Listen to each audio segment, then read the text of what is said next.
What's up YouTube? Welcome to Michael TV. If today is your first time of coming across my channel, hello, welcome to my channel.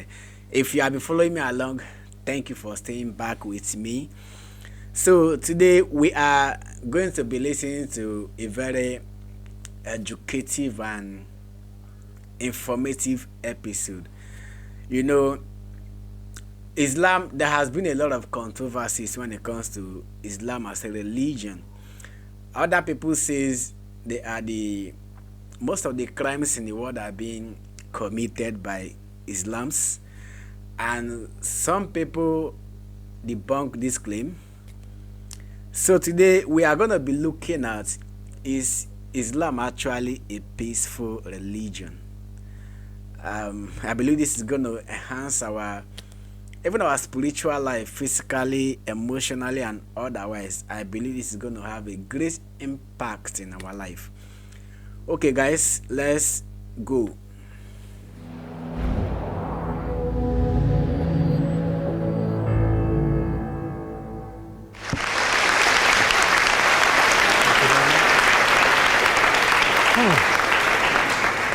Thank you very much, Mr. President. Ladies and gentlemen, good evening. Assalamu alaikum. Lovely to see you all here tonight. We are having a very entertaining night, are we not, with some very interesting things being said. From the other side of the house tonight, let me begin by saying, as a Muslim, as a representative of Islam, I would consider myself an ambassador for Islam, a believer in Islam, a follower of Islam and its Prophet. So, in that capacity, let me begin by apologizing to Anne-Marie for the Bali bombings. I apologize for the role of my religion and me and my people, for the killing of Theo van Gogh, for 7/7. That's admitting. Yes, that was all of us. That was Islam, that was Muslims, that was the Quran. I mean, astonishing claims to make in the very first speech tonight, on a day like today, where the Conservative Prime Minister of the United Kingdom is having to come out and point out that these kind of views are anathema. And I believe you're trying to stand for the Labour Party to become an MP in Brighton. If you do, and you make these comments, I'm guessing you'll have the whip withdrawn from you, but then again, UKIP's on the rise, they'll take you, the BNP, they might have something to say about your views. What Mehdi Hassan always does. By the way, just on a factual point, since we heard a lot about the second speaker, about how backward we Muslims all are, on a factual point, you said that Islam was born in Saudi Arabia. Islam was born in 610 AD. Saudi Arabia was born in 1932 AD. So you were only 1,322 years off. Not bad? Not bad start there. Talking of maths, by the way, a man named Al-Khawarizmi was one of the greatest mathematicians of all time, a Muslim, worked in the golden age of Islam. He's the guy who came up with not just algebra, but algorithms. Without algorithms, you wouldn't have laptops. Without laptops, Daniel Johnson tonight wouldn't have been able to print out his speech in which he came to berate us Muslims for holding back the advance and intellectual achievements of the West, which all happened without any contribution from anyone else other than the Judeo-Christian people of Europe. In fact, Daniel David Levering, the author of the Pulitzer Prize-winning historian and author of The Golden Crucible, points out that there would be no Renaissance, there would be no Reformation in Europe without the role played by Ibn Sina and Ibn Rushd and some of the great Muslim theologians, philosophers, scientists in bringing Greek texts to Europe. As for this being our university, I will leave that to the imagination as to who is our and who is there. I studied here too. An astonishing set of speeches so far making this case tonight. A mixture of just cherry-picked quotes, facts and figures, self-serving, selective, a farrago of distortions, misrepresentations, misinterpretations, misquotations. Daniel talked about my article in the New Statesman, which got me a lot of flack, where I talked about the anti-Semitism that is prevalent in some parts of the Muslim community, which indeed it is. Of course, I didn't say in that piece that it was caused by the religion of Islam. In fact, modern anti-Semitism in the Middle East was imported from, finish the sentence, Judeo-Christian Europe, where I believe some certainly bad things happened to the Jewish people. In fact, Tom Friedman, Jewish-American columnist in the New York Times, told me in this very chamber last week that he believed, had Muslims been running Europe in the 1940s, 6 million extra Jews would still be alive today. So I'm not going to take lessons in anti-Semitism from someone who's here to defend the Judeo-Christian values of a continent that murdered 6 million Jews. Moving swiftly on. Yes. It's Absolutely. Well, I'm about to make that point. No, I'm about to make that point. You're right. I agree with you. I agree with you 110%. That is my point. I don't think Europe is evil or bad. I'm a very proud European. I don't want to judge Europe on that basis, but if we're going to play this gutter game where we pull out the Bali bombing and we pull out examples of anti-Semitism in the Islamic community, then of course I'm going to come back and say, well, hold on. I mean, look, let's be very clear. Daniel here was a last-minute replacement for Douglas Murray, who had to pull out. And Douglas and I have a well-documented differences, but to be fair to Douglas, as to be fair to Anne-Marie and to Peter, atheists. Atheists see all religions as evil, violent, threatening. What the problem I have with Daniel's speech is that Daniel comes here to run this robust defense of Christianity, forgetting that his fellow Christians, people who said they were acting in the name of Jesus, gave us the Crusades, the Spanish Inquisition, the anti-Jewish pogroms, European colonialism in Africa and Asia, the Lord's Resistance Army in Uganda, not to mention countless arson and bomb attacks on abortion clinics in the United States of America to this very day. I would like a little bit of humility from Daniel first before he begins lecturing other communities and other faiths on violence, terror, and intolerance. But, no thank you. Some water. But I would say this, to address the gentleman's very valid point here, I'm not going to play that game. I don't actually believe that Christianity is a religion of violence and hate because of what the LRA does in Uganda or what Crusaders did to Jews and Muslims in Jerusalem when they took back the city in the 12th or 13th or whatever century it was. I believe that Christianity, like Islam, like pretty much every mainstream religion, is based on love and compassion and faith. I do follow a religion in which 113 out of the 114 chapters of the Quran begins by introducing the God of Islam as a God of mercy and compassion. I would not have it any other way. I don't follow a religion which introduces my God to me as a God of war, as some kind of Greek God of wrath, as a God of hate and injustice. Not at all. As Adam pointed out, you go through the Quran and you see the mercy and the love and the justice. And yes, you have verses that refer to warfare and violence. Of course it does. This is not a motion about pacifism. I'm not here to argue that Islam is a pacifistic faith. It is not.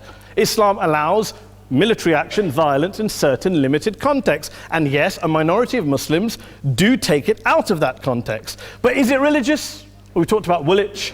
Daniel and Anne-Marie have suggested that it's definitely religion that's behind all of this. Well, actually, drink water. what I find so amusing tonight is we're having a debate about Islam. And the opposition tonight have come forward. We have a graduate in law, a graduate in modern history, a graduate in chemistry.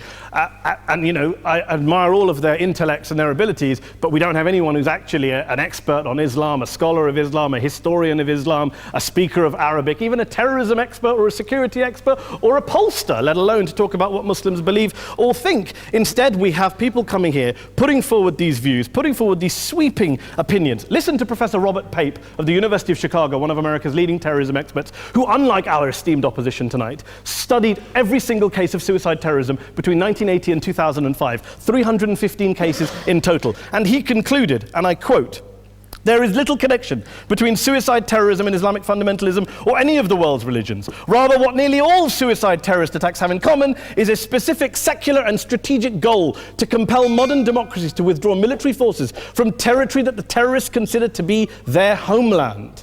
And the irony is, when we talk about terrorism, the irony is that the opposition and the Muslim terrorists, the Al-Qaeda types, actually have one thing in common, because they both believe that Islam is a warlike, violent religion. They both agree on that. They have everything in common. Osama bin Laden would be nodding along to everything he's heard tonight from the opposition side. He agrees with them. The problem is that mainstream Muslims don't. The majority of Muslims around the world don't.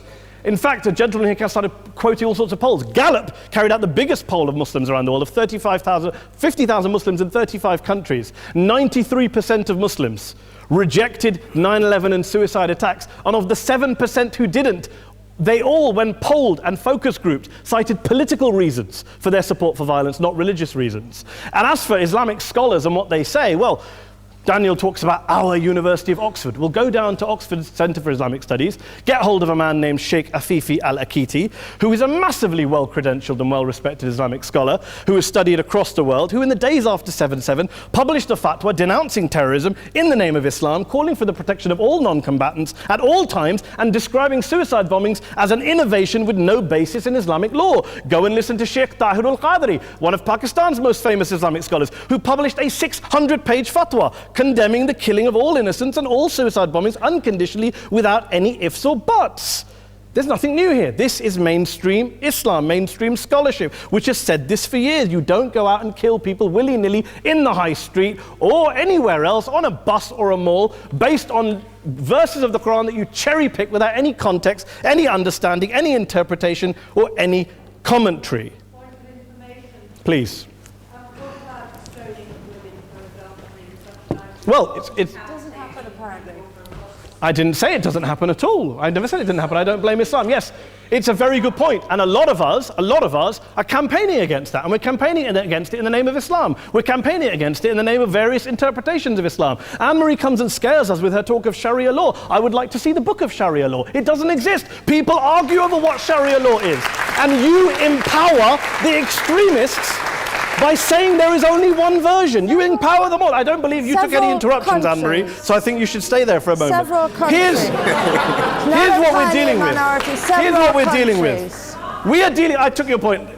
Here we are dealing with a 1400-year-old global religion, followed by 1.6 billion people in every corner of the world, a quarter of humanity, of all backgrounds, cultures, ethnicities. And yet the opposition tonight wants to generalize, stereotype, smear in order to desperately win this debate. And here's my question, if we're going to generalize and smear. If, okay, people say yesterday's bombers, and we've got to be careful, there's a trial going on, were yesterday's attackers, motivated by Islam? Big debate. I don't believe they were. Let's say they were. Let's say Faisal Shahzad, the Times Square bomber, was motivated by Islam. Let's assume, for sake of argument, that Richard Reeves, the shoe bomber, was motivated by Islam. If Islam is responsible for these killings, if Islam is what is motivating these people, and Islam is therefore not a religion of peace, a religion of war, then ask yourself this question: why aren't the rest of us doing it? Why is it such a tiny minority of Muslims are interpreting their religion in the way that the opposition claim they are? Let's assume there are 16,000 suicide bombers in the world. There aren't. Let's assume there are for the sake of argument. That's 0.001% of the Muslim population globally. What about the other 99.99% of Muslims who the opposition tonight either ignore or smear? The reality is that the rest of us aren't blowing ourselves up tonight. The reality is that the opposition came here tonight not worried about the fact that me and Adam might pull open our jackets and blow ourselves up tonight because we're followers of a warlike warrior religion which wants to take over Europe and Daniel's university. The issue is this. The issue is this. Unless the opposition can tell us tonight, and Peter Atkins is here, one of our great atheist intellectuals, can tell us tonight, can answer this question tonight: why don't the vast majority of Muslims around the world behave as violently and aggressively as a tiny minority of politically motivated extremists? Then they might as well give up and stop pretending they have anything relevant to say about Islam or Muslims as a whole. Ladies and gentlemen, let me just say this to you. Think about what the opposite of this motion is. If you vote no tonight, think about what you're saying the opposite of this motion is. That Islam isn't a religion of peace, it's a religion of war, of violence, of terror, of aggression. That the people who follow Islam, me, my wife, my retired parents, my 6-year-old child, that 1.8 million of your fellow British residents and citizens, that 1.6 billion people across the world, your fellow human beings, are all followers, promoters, believers in a religion of violence. Do you really think that? Do you really believe that to be the case? They say that in the Oxford Union, the most famous debate was in 1933 when Adolf Hitler looked out for the result of the King and Country motion, where they voted against fighting for King and Country, and Hitler was listening out for the result. Well, tonight, 80 years on, there are two groups of people around the world who I would argue are waiting for the result of tonight's vote. There are the millions of peaceful, non-violent, law-abiding Muslims both in the UK, Europe, Asia, Africa and beyond, who see Islam as the source of their identity, as a source of spiritual fulfillment, of hope, of solace. And there are the phobes, the haters, the bigots out there who want to push the clash of civilizations, who want to divide all of us into them and us and ours and their. Ladies and gentlemen, I urge you all not to fuel the arguments of the phobes and bigots. Don't legitimize their divisions. Don't legitimize their hate. Trust Those Muslims who you know, who you've met, who you hear, who don't believe in violence, who do want you to hear the peaceful message of the Quran as they believe it to be taught to the majority of Muslims, the Islam of peace and compassion and mercy, the Islam of the Quran, not of Al-Qaeda. Ladies and gentlemen, I beg to propose this motion to the House. I urge you to vote yes tonight. Thank you very much for your time.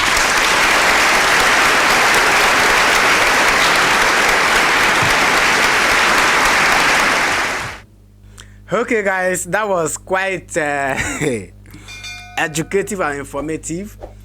One thing I've learned is whether you are a Muslim or a Christian, Hindu, tradition, or any type of religion you belong to, at this point, I do not think, in my own opinion, that it is necessary or significant for us to be apportioning blame to other religion when it comes to committing a crime, because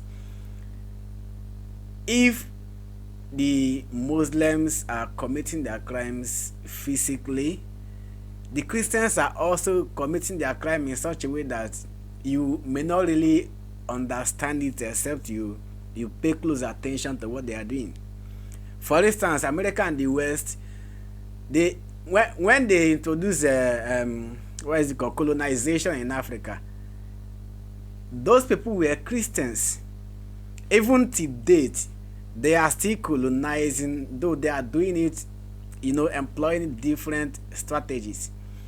So if the Muslims are committing their crimes physically, the West and America are also committing their crimes emotionally, economically, like they are doing the worst.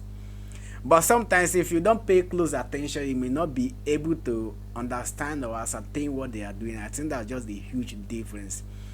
At the end of the day, the two religions, I don't want to include other religions because I think the debate is majorly between the Christian and the Muslim, and I just can't understand why these things keep going on.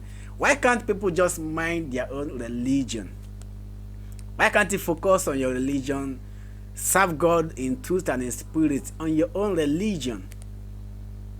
This is appalling, guys, and I do not know how long this could continue. Like, I don't really know. So guys, share your thoughts, drop your opinion. What do you think about this episode? Don't forget to subscribe to my channel, like and share this video with your family and friends, and I'll be hoping to see you guys next time. For now, peace.